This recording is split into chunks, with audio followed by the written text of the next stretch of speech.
China does not just want $10 trillion buried deep beneath the Pacific. They already have the advantage. 329 dives, record-setting descents beyond 10,767 meters, and total control of the maps and the data that shape the future of energy and power. The rest of the world was busy looking elsewhere. Why does this silent underwater conquest now threaten the batteries in your phone, the price of your car, and the fate of an entire global economy? The answer starts miles below the surface, where the race may already be over. 7 miles beneath the Pacific, pressure crushes steel like tinfoil, but China's Fendouzhe submersible descends as if it belongs there. In November 2020, Fendouzhe reached nearly 10,910 meters in the Challenger Deep, carrying a 3-person crew to a world that, for most of history, was pure speculation. That single descent was not a stunt. Over a single expedition, Fendouzhe made more than a dozen dives below 10,000 meters. No other nation has matched that pace or depth. Chinese research vessels Tansuo-1, Tansuo-2, and the Dayang series have mapped and sampled multiple hadal trenches across the western Pacific, from the Mariana to the Kermadec, from the Yap Trench to the Puisegur off New Zealand. Each trench is a different world, with its own geology, its own life, and its own secrets. China's fleet returns with more than just samples. They bring back high-resolution maps, sediment cores, and biological specimens that fill the world's largest deep-sea data archive in Qingdao. The numbers are staggering. Chinese sources report hundreds of deep-sea dives using Fendouzhe, Jiaolong, and associated robotic vehicles. Dozens of those have breached the 10,000-meter mark. While other nations manage a handful of hadal expeditions per decade, China's program runs year-round, with new trenches added to the logbook each season. This is not just about machines. Hundreds of pilots, engineers, and scientists have cycled through China's deep-sea training programs. The National Deep Sea Center in Qingdao hosts a rotating cast of specialists, each one logging missions, running systems, and learning to operate in conditions that would kill an unprotected human in seconds. International partners from New Zealand, Singapore, and beyond join these missions, but the ships, the protocols, and the data all run through Chinese hands. Every new descent pushes the limits of what is possible. The titanium sphere of Fendouzhe shrugs off 1,000 atmospheres of pressure. Its intelligent control systems, developed by the Shenyang Institute of Automation, diagnose faults in real time and keep the crew alive where no help can reach. Each mission brings back not just rocks and water, but the knowledge to go deeper, stay longer, and operate more reliably than anyone else. With each successful dive, China is not just exploring. It is building a repeatable, industrial-scale presence at the bottom of the world. The result is a monopoly on the raw data that will define who gets to mine, who gets to patent, and who gets to write the rules for the next resource boom. For the rest of the world, the ocean's deepest secrets are already passing out of reach. On the abyssal plains, scattered across thousands of square kilometers, lie the real prize, polymetallic nodules. Each one is about the size of a potato, dark and rough, formed from a slow rain of metal atoms drifting through seawater and sticking to a grain of sand. These nodules are packed with manganese, nickel, cobalt, copper, and traces of rare earth elements, the very metals powering the global race to build electric cars, wind turbines, and grid-scale batteries. In a single handful, you can find the same metals that drive the entire clean energy transition. But these nodules do not replenish. Scientific studies show they grow at a rate of about 1 millimeter every 1 million years. To picture that, imagine a nodule as thick as your thumb, and realize it is older than the entire human species. Once scraped from the seafloor, they are gone for good, along with the unique ecosystems that have evolved around them over tens of millions of years. Irreversible, the scale of the resource is almost impossible to grasp.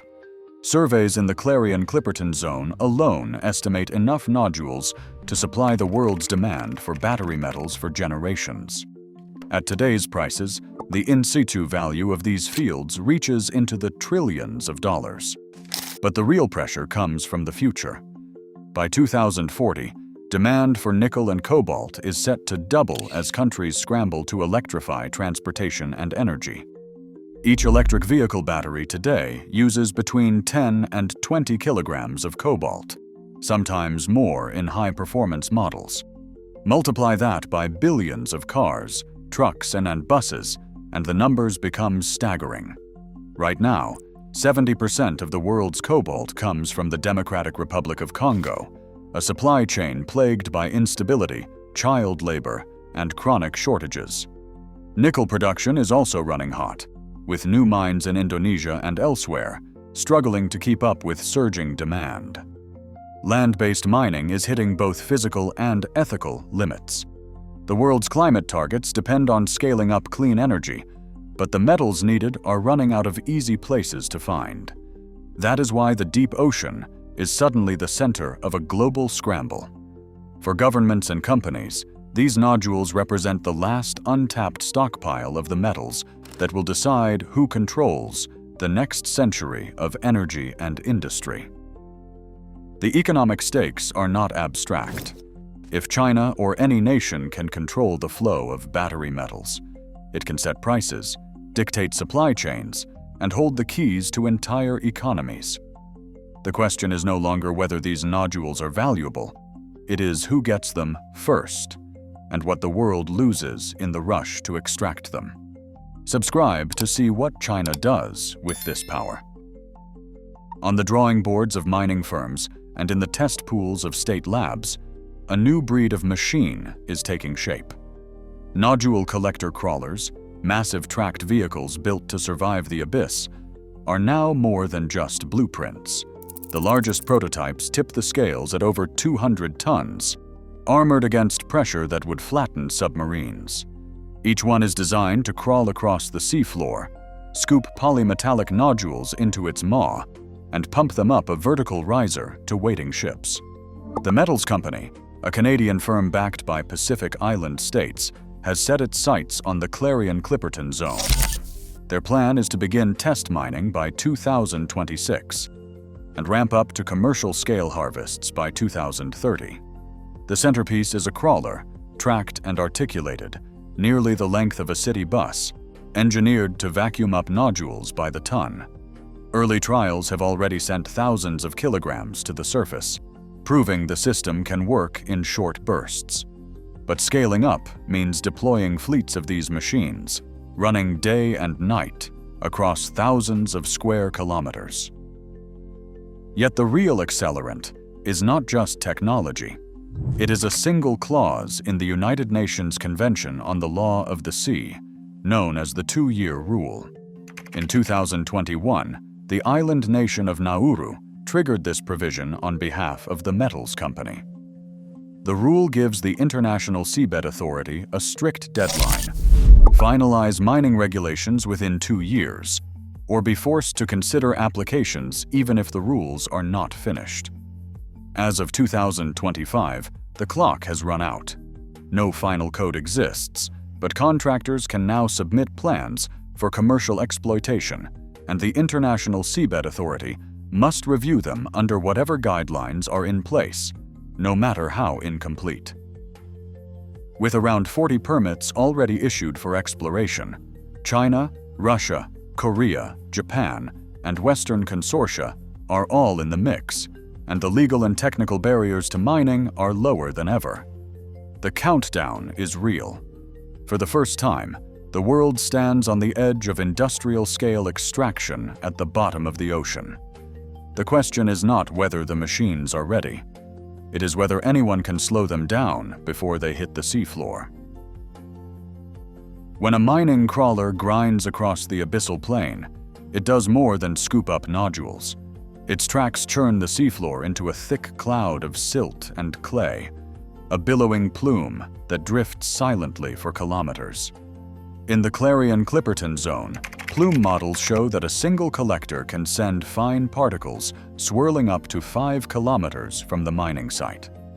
Some of that sediment settles within days, but the lightest fractions can hang in the water for years, even decades, before finally falling back to the bottom.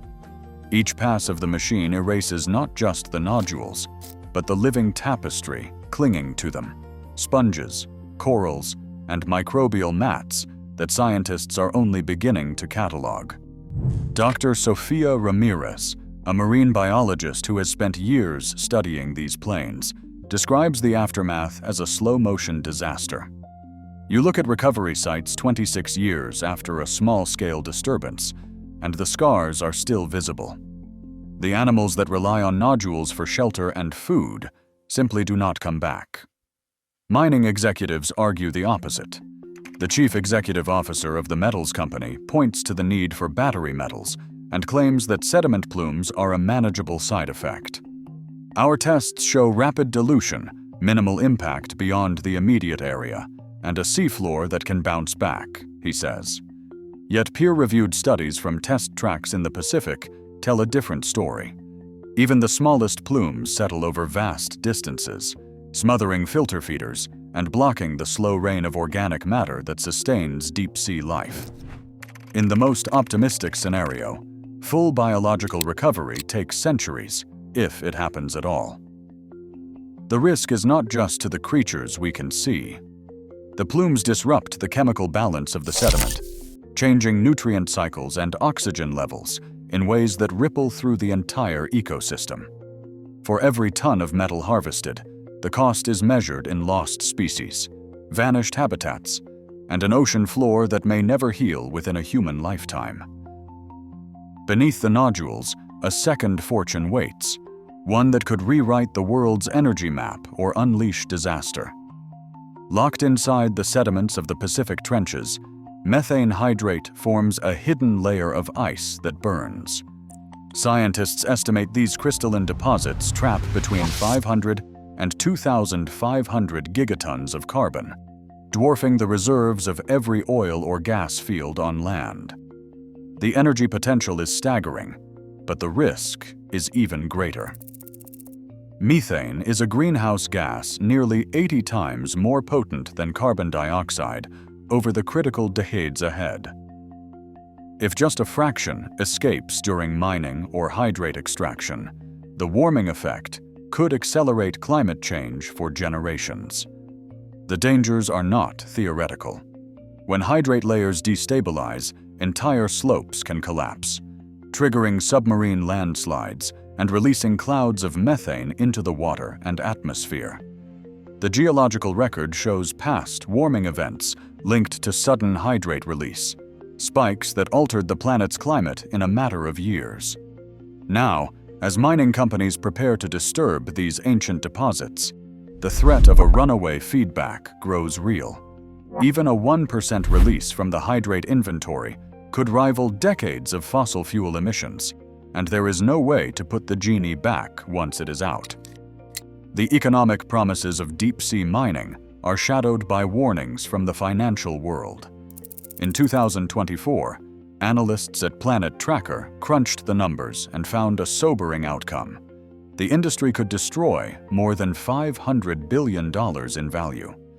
That includes direct losses for investors, between $30 billion and $132 billion in negative returns if costs outpace metals revenue. But the real hit comes from wiping out natural capital, fisheries, carbon sinks, and ecosystem services that took millions of years to build. Faced with these risks, financial institutions are pulling back. By 2024, banks and investors controlling 3.8 trillion euros in assets had joined a public moratorium, refusing to fund deep-sea mining until ironclad safeguards exist. For now, the money is moving away, but the clock is still ticking. Comment below. Should the resources of the deep belong to all humanity, or to whoever gets there first? In the shadow of the mining race, another contest is already underway, one measured in genes, not metals. From the deepest trenches, Chinese-led expeditions have sequenced thousands of microbial genomes, many pulled from sediments and nodules at depths where sunlight has never reached. Recent global surveys, including work by the Chinese Academy of Sciences and partner labs, have cataloged over 5,000 new genomes from hadal zones, with more than 85% unknown to science. These are not just scientific curiosities. Deep-sea microbes possess DNA repair enzymes and antioxidant pathways that resist radiation and aging, traits that could fuel breakthroughs in medicine, materials, and human longevity. China's approach is to release raw genetic data to public repositories, such as the Genome Sequence Archive, inviting the world to mine the information. But open data is not the same as open benefit. Patent law allows companies often far from the original research site to adapt these sequences, synthesize new enzymes, and claim exclusive rights on applications. In the past 5 years, Western pharmaceutical giants have filed hundreds of patents on marine enzymes, some tracing back to sequences first published by Chinese teams. There is no obligation to share profits or credit, even when the original samples came from international waters. For Beijing, the logic is clear. Whoever controls the raw data and the expertise to turn it into products will dominate the next wave of biotech. As thousands of new hadal genomes enter the global marketplace, the contest is no longer just about who owns the ocean floor. It is about who owns the building blocks of life itself. NATO analysts warn that the race for deep-sea minerals is not just about metals. Every mining crawler deployed on the seafloor is a potential surveillance platform, capable of monitoring undersea cables that carry $10 trillion in financial transactions each day. The same machines that harvest nodules could, in theory, cut cables or plant acoustic sensors, blurring the line between civilian and military infrastructure. The United States has tried to counterbalance this risk by protecting 246,608 square kilometers of the Mariana Trench as a marine national monument, one of the largest marine reserves on the planet. Yet this sanctuary stops at the edge of United States waters. Beyond that, the mining contracts and data rights belong to whoever gets there first. Pollution is not waiting for the mining boom to begin. In 2019, explorer Victor Vescovo reached the bottom of the Mariana Trench and found a plastic bag drifting among amphipods.